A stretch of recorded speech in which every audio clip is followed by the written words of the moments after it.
ስኬት በአጋጣሚ የሚገኝ ስጦታ አይደለም። ስኬት የደም የእንባና የላብ ውጤት ነው። ዛሬ ስለ አንድ ሰው እናወራለን። ስሙን የማይጠራው የለም። ዝናው ዓለምን አዳርሷል። ነገር ግን ከዚህ አንጸባራቂ ዝና ጀርባ ያለው ጥቁርና አስቸጋሪ መንገዶችን ስንቶቻችሁ ታውቃላችሁ?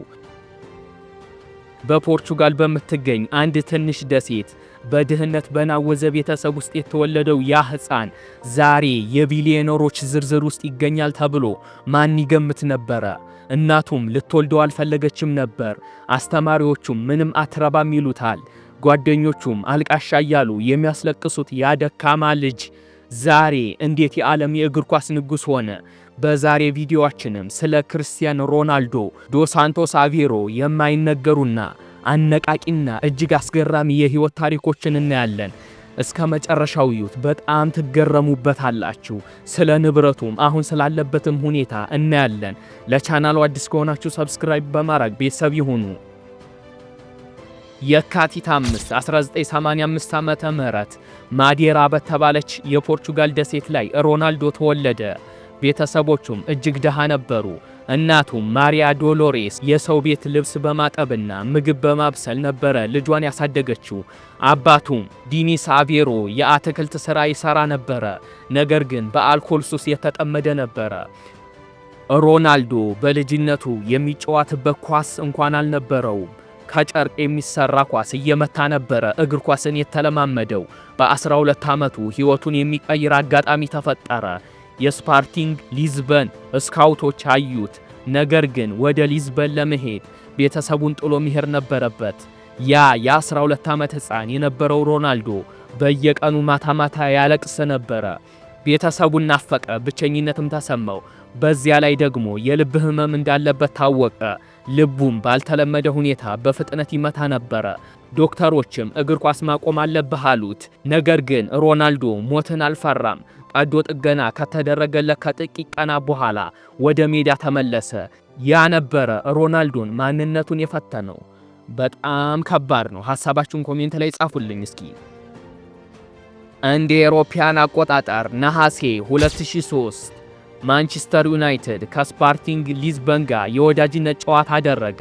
በዚህም ጨዋታ ላይ አንድ ቀጭን ጸጉሩ የበለጠው ልጅ የማንቸስተር ተከላካዮችን ግራ አጋባቸው። ሰር አሌክስ ፈርጉሰን ወዲያውኑ ይህን ልጅ ሲያይ ይህ ልጅ ያለ እኛ መሄድ የለበትም አሉ። በ18 ዓመቱ በ12 ሚሊዮን ፓውንድ ወደ እንግሊዝ ተጓዘ። የታዋቂውን የቁጥር 7 ማሊያ ለበሰ። በመጀመሪያም አካባቢ ብዙዎች ተጠራጥረውት ነበረ። ብቃት የለውም፣ ይወርቃል አሉ። ነገር ግን ሮናልዶ በልምምድ ሜዳ ላይ ከሁሉም ቀድሞ ይመጣል፣ ከሁሉም ዘግይቶ ይወጣል። እግር ኳስ ስራው ብቻ ሳይሆን ሕይወቱ አደረገው። በ2008 የመጀመሪያውን ባላንዶር ኦር እና የሻምፒዮንስ ሊግ ዋንጫ አነሳ። ዓለም አዲስ ንጉሥ ማግኘቷን አወቀች። በ2009 ሮናልዶ በወቅቱ የዓለም ውድ በሆነ ዋጋ ወደ ሪያል ማድሪድ ተዛወረ። 80,000 ሰዎች ስታዲየም ገብተው ተቀበሉት። በማድሪድ የነበረው ቆይታ ግን ቀላል አልነበረም። በታሪክ ትልቁን ተቀናቃኙን ሊዮናል ሜሲን በባርሴሎና በኩል እየጠበቀው ነበረ።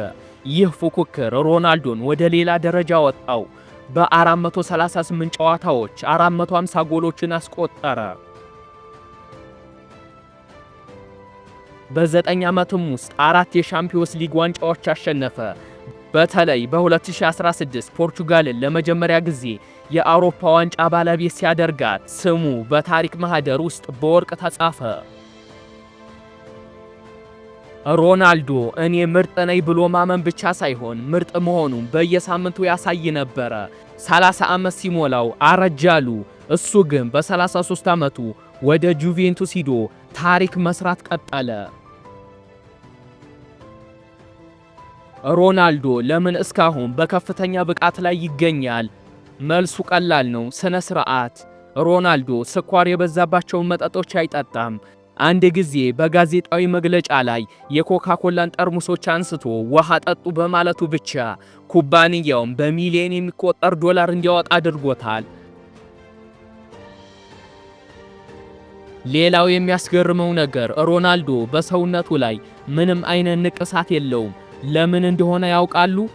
በየጊዜው ደም ስለሚለግስ ነው። ለፍልስጤም ሕፃናት፣ ለሆስፒታሎችና ለተቸገሩ ሰዎች በሚሊዮን የሚቆጠር ዶላር ይረዳል እንጂ እንደ ሌሎቹ ዝነኞች ለጭፈራ አያባክንም። ሮናልዶ ሜዳ ላይ ጨካኝ ተፋላሚ ቢሆንም ከሜዳ ውጭ ግን ሩህሩህ አባትና ለጋስ ሰው ነው። በጥሩነቱ የምር ከተደነቃችሁ ይህን ቻናል ሰብስክራይብ አድርጉ። ላረጋችሁም በጣም ነው የማመሰግናችሁ፣ በጣም ነው የማከብራችሁ። ዛሬ ሮናልዶ በሳውዲ አረቢያ ከአልናስር ጋር አዲስ ታሪክ እየጻፈ ይገኛል። እድሜውን ቢገፋ ለኳስ ያለው ፍቅር ግን አልቀነሰም። ከሮናልዶ ሕይወት የምንማረው ነገር ትልቅ ነገር አለ። የመጣህበት ቦታ የትም ይሁን የት፣ ቤተሰቦች ደሃም ይሁኑ ሀብታም፣ ሰዎች ይናቁ ያበረታቱ፣ ቁልፉ ያለው አንተ ጋ ነው። ጠንክረህ ከሰራህ፣ በራስህ ከተማመንክና ለዓላማህ መስዋዕትነት ከከፈልክ ዓለም በአንተ እግር ስር ትወድቃለች። ሮናልዶ ተሰጥኦ ያለ ጠንካራ ሥራ ምንም ነው ይላል። እናንተስ ለህልማችሁ ምን ያህል እየደከማችሁ ነው? ይህ የክርስቲያኖ ሮናልዶ ታሪክ ነው። እናንተስ ለህልማችሁ ምን ያህል እየሰራችሁ ነው? በያላችሁበት ፈጣሪ ይርዳችሁ፣ ያግዛችሁ። ቪዲዮ ከተመቻችሁ ላይክ አድርጉ። ለቻናሉም አዲስ እንደሆናችሁ አውቃለሁ፣ ሰብስክራይብ አድርጉ። በቀጣይ በሌላ አስተማሪ፣ አዝናኝ፣ አስገራሚ ቪዲዮዎች እስክንገናኝ ድረስ ሰብስክራይብ አድርጉ። ላደረጋችሁ ሁሉ በጣም ነው የማመሰግነው። የመቻችሁ